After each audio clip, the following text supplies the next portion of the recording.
Hello class, and welcome to our new and improved Chip and Dale NES walkthrough right here on Video Games 101 by way of Let's Play with Briggins. I'm your instructor, Professor Briggins, and Chip and Dale for the NES, excellent title to pick up, especially with a second player controlling the titular chipmunks in Chip and Dale, but certainly one of the easiest outs on the NES. In terms of difficulty, I'm going to go ahead and give Chip and Dale's Rescue Rangers for the NES a 3 out of 10. On the frustration scale, this equates to emitting a 4-letter swear, maybe when you fall in the pipe level, zone F, the tail end of that, or maybe on that final stage trying to get to Fat Cat or taking on Fat Cat himself. Those are objectively the only remotely challenging parts of this game. It really is easy, so I'm going to put that difficulty to the test today by going for a no damage run, showing you how you can get through this entire game without taking a single hit. We did this as one of our first classes here on Video Games 101 years ago, and just to kind of give a nod to that initial class, we want to go back and, for posterity's sake, share the cold open which we featured in our initial Chip and Dale NES walkthrough, so enjoy that. If you want, you can click on the timestamp at the top of this description to get right into the game, but let's run that and we'll see you on the other side. Stolen purse. Yep. Triple homicide. Of course. Come on! Whoa, what's going on in here? Blaze here's just trying to convince me that if someone broke into the Smithsonian's Museum of Natural History and stole the $250 million Hope Diamond, the Rescue Rangers would be on the case. But that case is too big. Oh, don't play it again, Blaze. There's no case too big. Oh yeah. That doesn't prove anything. Lyric's still alive, Fluff. I suppose you think Elton John blasted off into space then, too. Bernie Taupin wrote the lyrics, actually. I love that song. Me too. Ah! Whoa, take it easy, Fluff. The Rescue Rangers track down missing pets, or like a little girl's favorite stuffed animal. Well, I would think that case would be too small. What? No case too small. Oh yeah. Ah! Okay. A Mexican drug cartel kidnaps the president's daughter and threatens to kill her unless the U.S. government hands over the nuclear codes so that they can nuke Antarctica, forcing the sea levels to rise overnight, thus wiping out their coastal Peruvian competitors in the cocaine trade. You're trying to tell me the president's gonna call the Rescue f***ing Rangers? I'm not saying it's the first call they'd make, Fluff, but yes. Also, Fluff, your scenario doesn't make a whole lot of sense because Mexico has way more coastline than Peru. Did I hear you say the president's daughter was kidnapped by a Mexican drug cartel? No, I made all that up. Oh, but that happened, Professor. Would you call the Rescue Rangers? What? No, that case would be way too big. Thank you. No, but the song. Ah!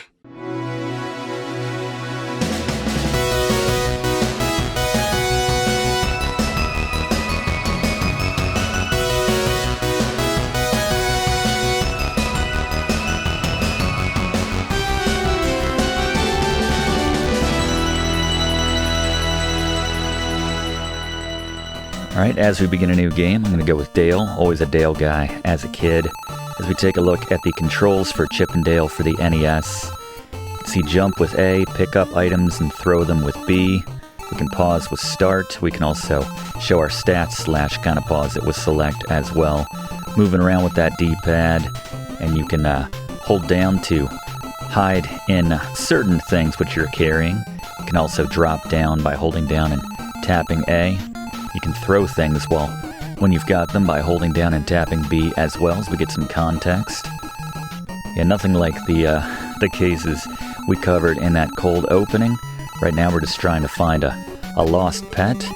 We'll work our way up to fighting terrorism in time, but let's take a look at the Briggs notes for this Chip and Dale NES walkthrough. The keys to beating this game. First, remember the acronym AHI. Always have an item.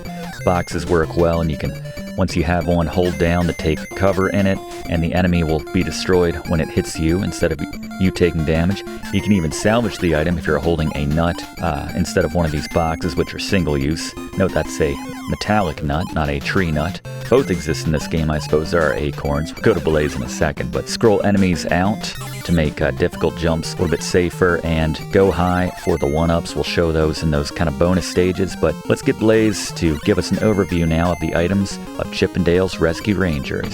It's Blaze's best here in Items Guide. Alright, let's talk about the items you can find out and about in Chip and Dale Rescue Rangers. First, the flower token. Collect 50 of these to trigger a 1-up star coming in from the left of the screen. Just be aware of that, be on the lookout for that. 5 white stars will also earn you a 1-up. The kind of color star right here, the yellow right there, that'll earn you a 1-up. Get those in the bonus stages as well if you know where to look. We have the acorn. These come in the normal and flashing variety for 1 health and then topping off your health, which I guess is 2 health technically, but yeah, that'll max you out. We have the cheese to summon Monty, enabling his cheese addiction, letting him do his thing. And then Zipper, when you see him, 10 seconds roughly of invincibility. Use it wisely, game player.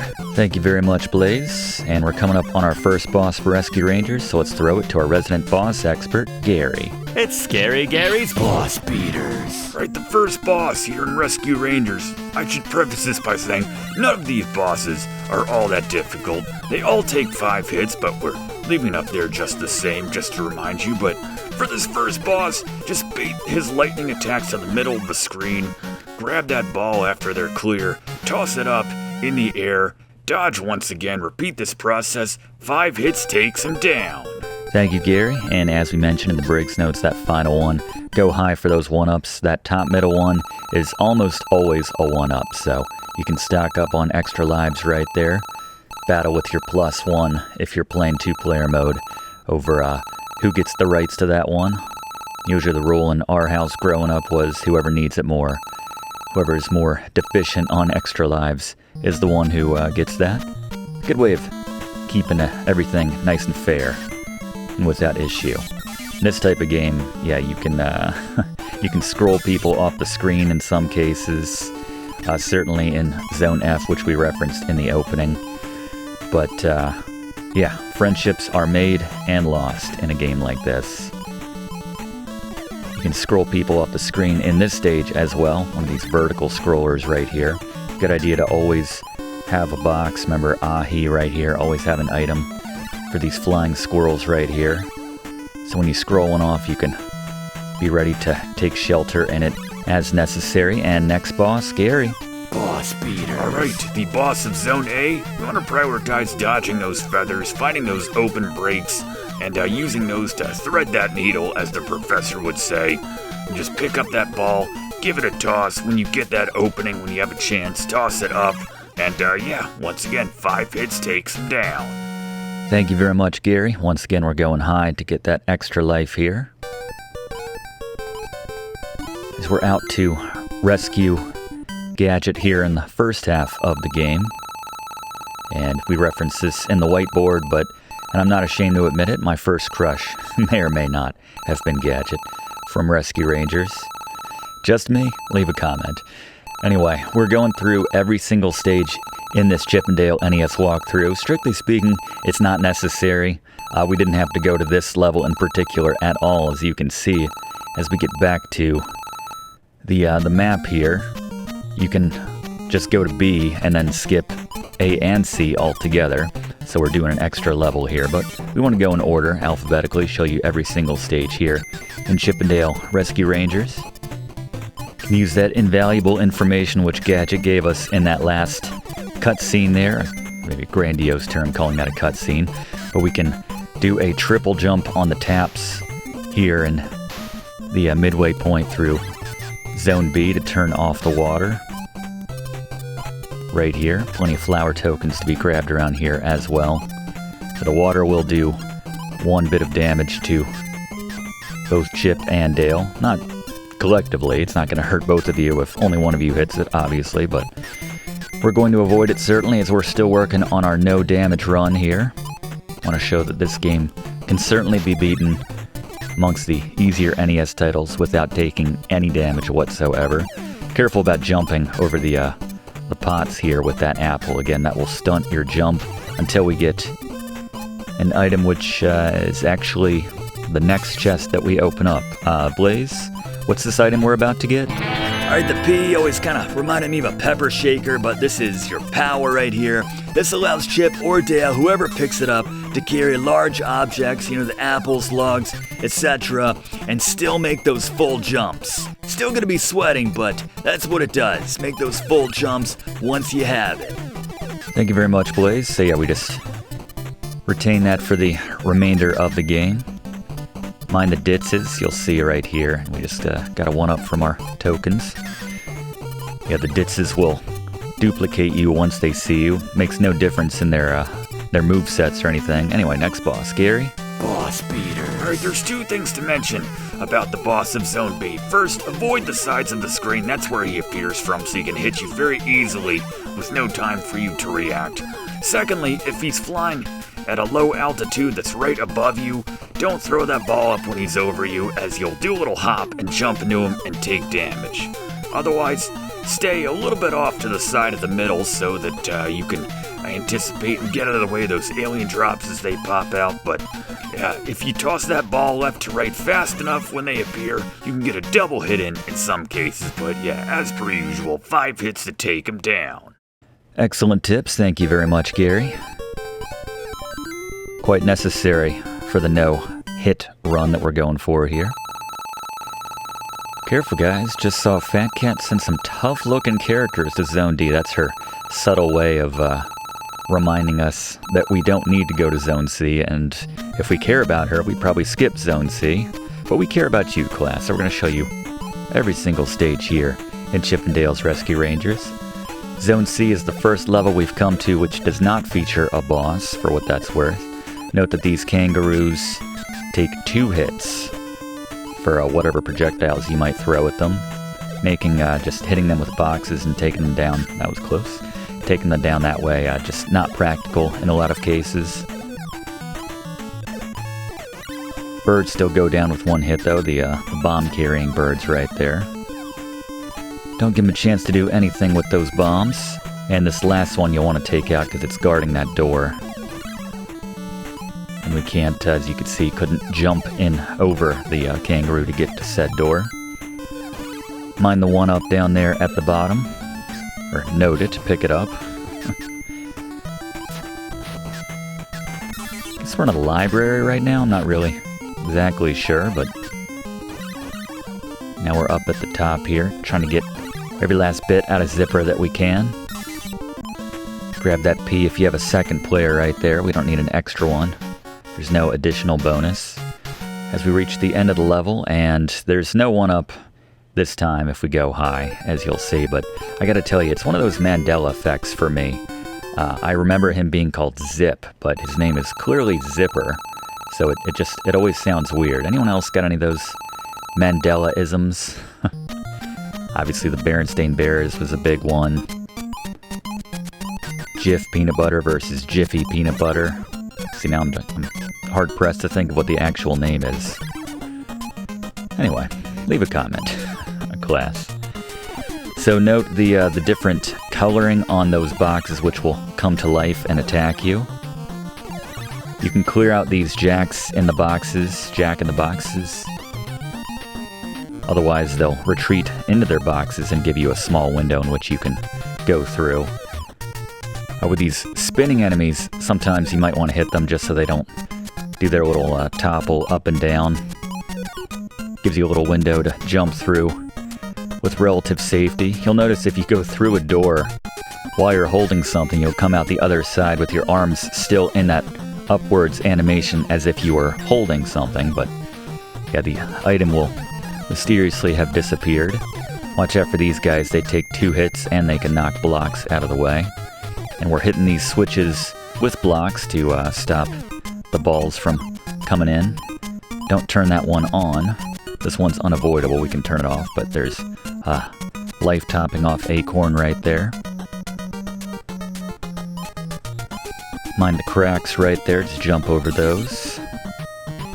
Not too concerned about collecting tokens or stars at this point, obviously. Nothing that's gonna put us needlessly at risk of taking any damage. They give you a decent window with those differently colored boxes right there, which come to life. You can also just hit them with a well-timed box throw of your own, some box-on-box action. That sounds wrong. We're coming up on the next boss. It always sounds right to go back to Gary.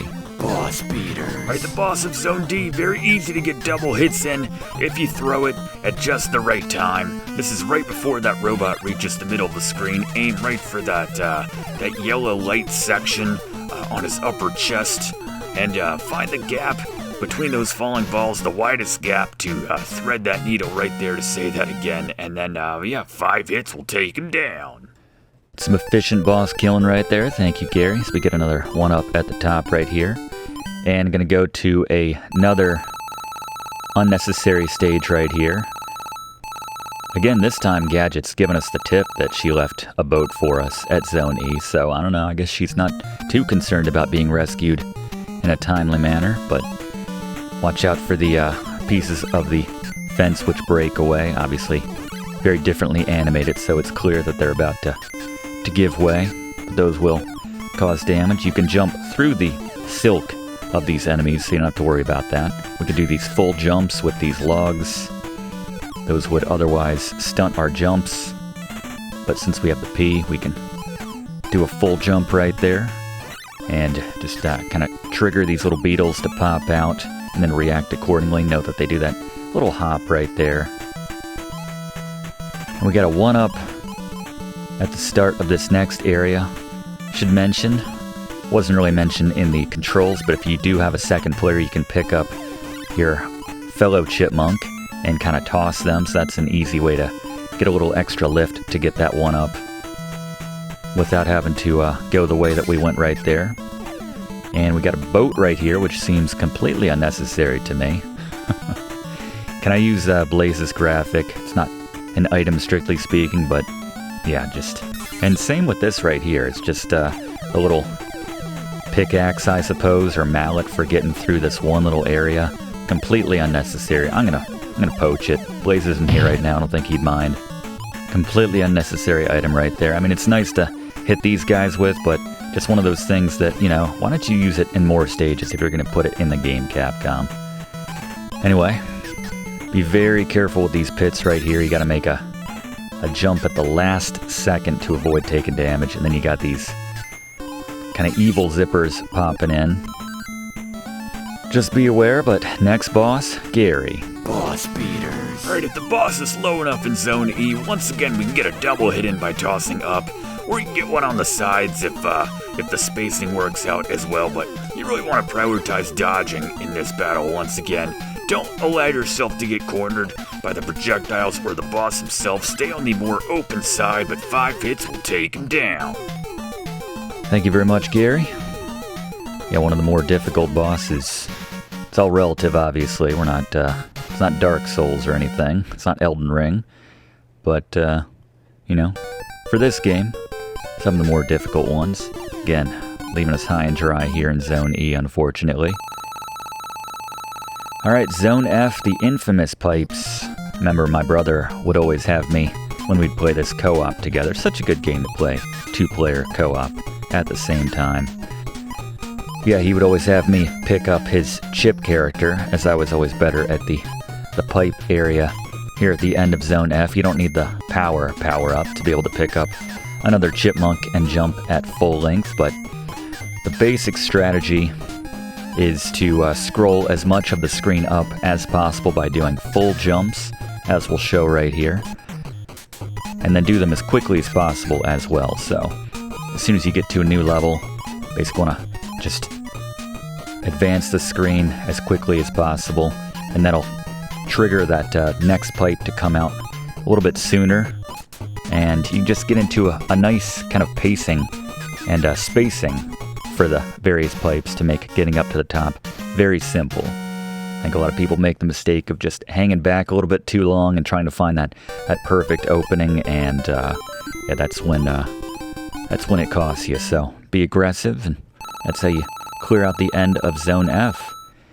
So we're headed to the casino now, and this area is pretty straightforward, all very linear. So just follow along as we bring in Fluff for the first time today. Fluff, can you share any interesting facts about Chip and Dale themselves? Certainly, Professor.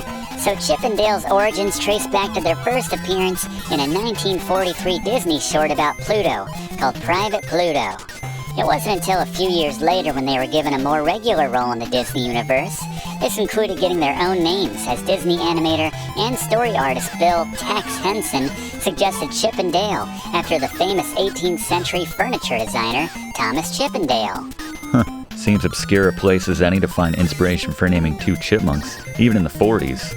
And incidentally, because I know you're going to ask, Professor, the famous male burlesque troupe Chippendales also got its name from the same 18th century furniture designer. Thanks, Fluff. Appreciate that. So mind the football-playing rhinos right there, coming at you. Nice to have a nut right here, which we can take refuge in and reuse time and time again. Note that, going back to that first stage, you don't need the power-up to do a full jump with that nut. In some cases, even going back to that first stage, gotta use them to stack up and gain a little extra height, as is the case here in the back half of Zone G to get out of that pit. Not too difficult to avoid those football-playing rhinos, though. And the apple's nice for going through enemies, but not really worth it in my experience. Not going to take the place of one of these. And we can grab ourselves an extra life by stacking these right here. There you go. Curious how many extra lives we have at this point. Looking pretty good. Alright, let's go back to Gary for tips on this one. Boss beaters. Alright, there's a sweet spot with Zone G's boss, the casino cat here, where you can stay just to the left of those right spikes to get that boss to throw those coins straight down, and you're still a little bit to the left of those, so he won't throw them at an angle and they can't hit you. And then when you see a little break in those coins, grab that ball, toss it up, but be very aware of the cheap hitbox or radius of those spikes on the right. So if you get too close, you'll take damage, even when it doesn't look like you're too close. But as usual, 5 hits takes him down, and you'll rescue Gadget. Thank you, Gary. Just kind of heave that bouquet of flowers at Gadget. And just the most unnecessary mode of travel to get to the next area. We fly into space via a rocket. Just go straight up, and then I guess in that time the Earth is kind of spun around a little bit so that we can just land in the same spot and get to Zone 8. Completely unnecessary, but anyway. Yet another stage without a boss. We got some more flying squirrels coming up a little bit later, so be aware of that. And pretty linear, pretty straightforward, so while we're doing this, let's go back to Fluff for yet another Fluff fact about Chip and Dale Rescue Rangers. Alright, part of this one's gonna blow your mind, but the Rescue Rangers TV show was initially meant to star the characters from Disney's 1977 animated film The Rescuers. The name makes a lot more sense when you think of it that way. But when a sequel to The Rescuers, the movie that became The Rescuers Down Under, when that was greenlit around the same time they were getting the Rescue Rangers TV show off the ground, they brought in another famous pair of Disney rodents in Chip and Dale to star in it, even though they hadn't been used much since the 1950s. Now this is the crazy part. To bring the pair up to date for the 1980s, they modeled each chipmunk after a popular character from the time, with Chip being modeled after famous adventuring archaeologist Indiana Jones, hence the hat and jacket, and Dale being modeled after the breezy styles of Magnum P.I., hence the Hawaiian shirt. Crazy, am I right? Yeah, you mentioned that in our first class, and I still, I can't believe I never put that together. Just didn't occur. I just thought, Disney was thinking, hey, this is just a nice aesthetic. This kind of fits their style, their personalities and everything. But no, there was a lot more thought which went into it. Things you don't think about as a kid, I suppose. If you did, if you made that connection when you watched that show as a kid, bully to you, that's all I have to say. But get another extra life there at the top of this Zone H bonus area. Gadget's heading back to headquarters.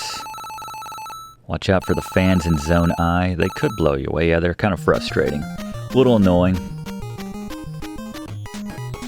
Watch out for the beetles. Made a lot more sense when they were hiding in shrubbery, but Yeah, now, apparently they're hiding in mugs. I'm not sure.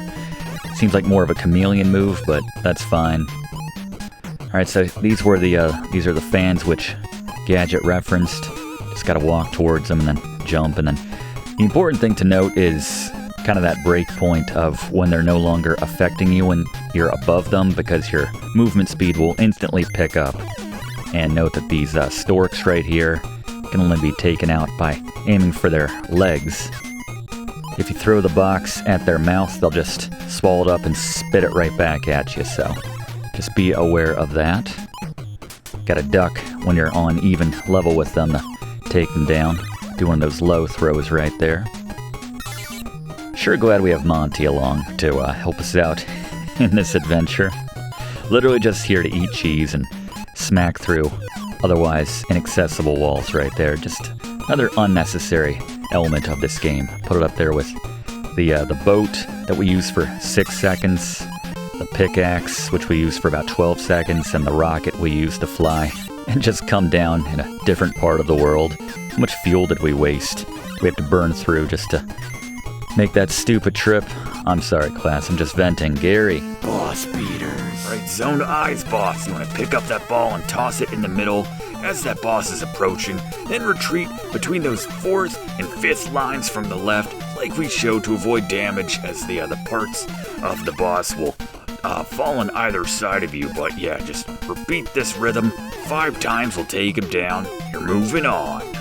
Thank you very much, Gary.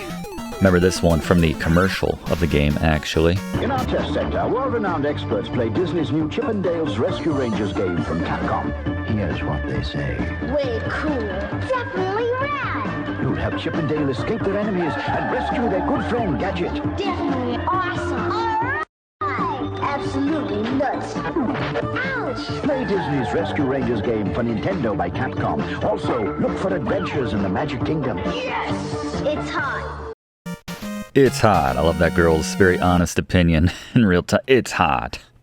My brother references the ouch now and again, every now and then, when we're talking about this game, or just out of context altogether. Anyway, we're heading into the final stage here. The back half is what's truly difficult about it, so let's squeeze in one last Fluff fact before we get there. Fluff? Chip and Dale's Rescue Rangers was one of Capcom's earliest games from a licensing deal they had with Disney at the time.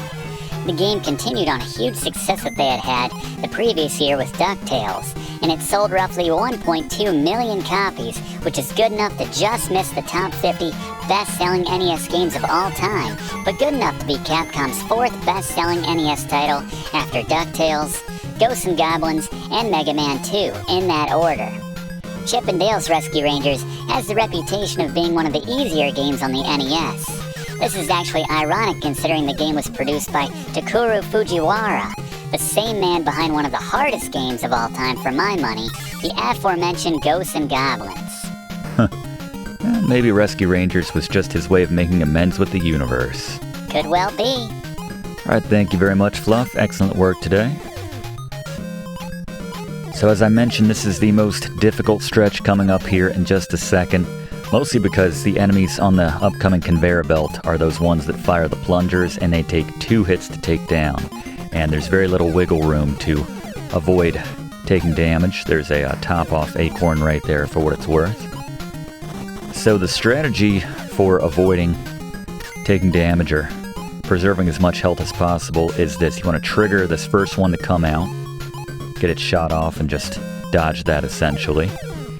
And then you can get a double toss in to take down that enemy right there before they get their shot off as well. Just got to be fast in chasing your own box that you threw to ensure that it hits your target, then quickly followed up with that second one. But time for the final boss, the big cat himself. Gary, take us home. Boss beaters. Alright, the final boss in Rescue Rangers gets my award for toughest boss here in Rescue Rangers, Fat Cat. You want to move a little bit to the left when those ashes drop, and you can slip between the first and second projectiles. Just be aware that they don't always fall in the exact same place, and the timing can be a bit erratic. But yeah, toss that ball up after you dodge the cigarette ash or the cigar ash. 5 hits, just like every other boss in this game, takes him down. And just like that, congratulations, You have beaten Chip and Dale Rescue Rangers. No hit run complete. Thank you very much, Gary. Excellent work to all my TAs today.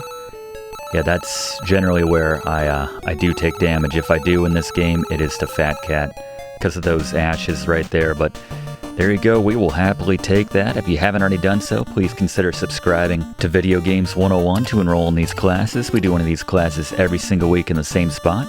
Love to have you enrolled. Click that like button too if you don't mind. Really does help us out to make future classes for you. And leave a comment if you haven't already. Good memories of this game. Playing it co-op with... Who'd you play it with growing up? How about you just say that? Have great memories playing this one with my brother. As I said, love a good, true co-op game where you can work together. And in this case, not a too difficult one at that. But that's our time. We'll see you next week in the same spot for next week's class right here on Video Games 101. Thanks for watching, and don't forget to like and comment on this video and click subscribe if you haven't already, as this seriously helps me to keep making great content for you.